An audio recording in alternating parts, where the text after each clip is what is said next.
Hi everyone, welcome back. This is Genesis 12:4, picking up on Abram's story, and at this point he's still Abram instead of Abraham. So just follow along there. Genesis 12:4 in the Modern English version, and mine specifically is the Kenneth Copeland Word of Faith Study Bible. So, but again, Modern English version. So here we go. So Abram departed as the Lord had spoken to him, and Lot went with him. Which is his nephew. Abram was 75 years old when he departed from Haran. Abram took Sarai his wife, Lot his brother's son, nephew, and all their possessions that they had accumulated and the people that they had acquired in Haran, which, for modern day purposes, you want to think employees. So if you need employees, all his employees went with him. Okay, and they set out for the land of Canaan. They came to the land, and then they came to the land of Canaan. Then Abram passed through the land to the place of Shechem, to the oak of Moreh. Not sure I'll say that one, sorry. The Canaanites were in the land at that time, so it was occupied by somebody else. The Lord appeared to Abram and said, "To your descendants I will give this land." So even though it looks like it's owned by somebody else, the Lord is saying, nah, that's yours. That's your descendants. I got this. Okay, so important there. And so Abram built an altar to the Lord who had appeared to him. So God appeared to him and, showed up and talked to him and, let him know it's all okay. So that's pretty neat.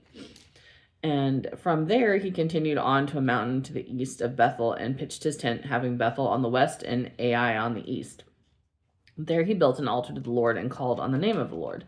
Then Abram continued his journey towards the Negev. And then now there was a famine in the land, so Abram went down to Egypt to live there, for the famine was severe in the land. When he was getting near to Egypt, he said to Sarai his wife, "I know you are a beautiful woman. Therefore, when the Egyptians see you, they will say, 'This is his wife.' Then they will kill me, but they will let you live. Say you are my sister, so that I may be treated well for your sake. Then my life will be spared because of you." So when Abram entered Egypt, the Egyptians saw that Sarai was very beautiful. The princes of Pharaoh saw her and commended her to Pharaoh, and she was taken into Pharaoh's house. So we know that Abram is blessed by the Lord, right? Right?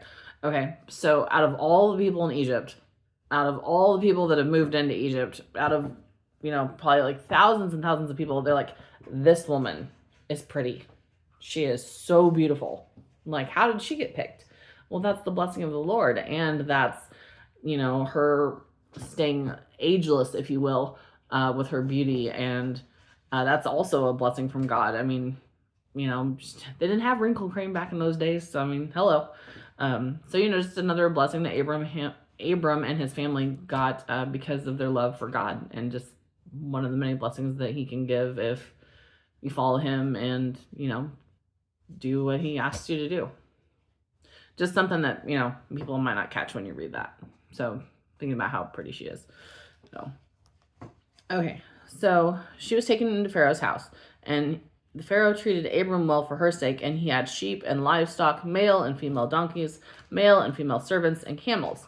And the importance of the male and female livestock and donkeys and servants and all that, well, not the servants part, but the camels, is that they can reproduce together, so that his herds, not only is he giving them maybe a herd of 100 donkeys or 100 sheep or 100 cattle or whatever it may be, but there's male and female, so his herd can continue to get bigger. So not only is he provided with a certain amount of wealth, but he's provided with wealth that continues to prosper throughout time.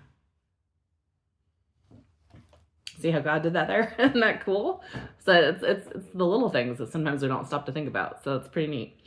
Okay, but the Lord afflicted Pharaoh and his house with great plagues because of Abram's wife Sarai.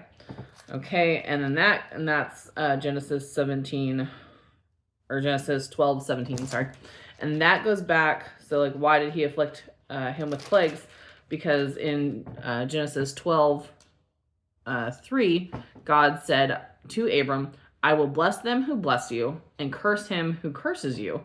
And the Pharaoh took Abram's wife, so like, that's a no-no. So God cursed him. So he's just going back to what he said he would do, and he's following through. So see, there goes God, just doing what he said he was going to do. So very awesome. So that the reference there was Genesis 12:3, and we are back at Genesis 12:17. So the Lord afflicted Pharaoh and his house with great plagues because of Abram's wife Sarah, fulfilling what he had said earlier. So Pharaoh called Abram and said, "What have you done to me? Why did you not tell me that she was your wife? Why did you say she is my sister? I might have taken her as my wife. Now here's your wife. Take her and leave." He's like, "I don't want any part of these plagues. No, don't harm me. I'm not trying to do anything wrong. Just go." Pharaoh commanded his men concerning him, and they sent him away with his wife and all that he had.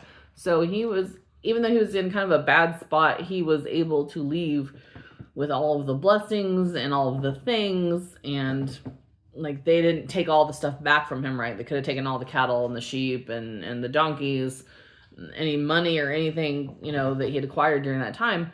But they sent him out with that. So you are able to leave a bad situation with more than you had going into it. So you're able to go in, get blessed, and then get out.